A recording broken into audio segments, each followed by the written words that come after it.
Lungs, liver, kidney, stomach, body की एक एक चीज, नेल्स, हेयर्स, बेटा एक एक चीज, ब्रेन, बेटा हर चीज किससे मिलकर बनी है? सेल से। और बेटा मस्ट रिमेंबर, हर सेल को जिंदा रहने के लिए बेटा किस चीज की जरूरत पड़ती है? ऑक्सीजन की। और बेटा याद रखना कि रेस्पिरेटरी सरफेस यानी एल्विलाई से ऑक्सीजन ट्रांसफर होकर ब्लड कैपिलरी में आएगा, तो बेटा ये ब्लड कहाँ जाएगा? पूरी बॉडी में जाएगा। तो बॉडी के हर सेल को क्या देगा? ऑक्सीजन देगा। और हर सेल क्या करेगा? जिंदा रहेगा, सरवाइव करेगा।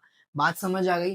तो बेटा जो बॉडी का जो वॉल्यूम है ना, उसके कंपैरिजन में, उसके रिलेशन में रेस्पिरेटरी सरफेस क्या होनी चाहिए? लार्ज होनी चाहिए। बात समझ आ गई? Very good.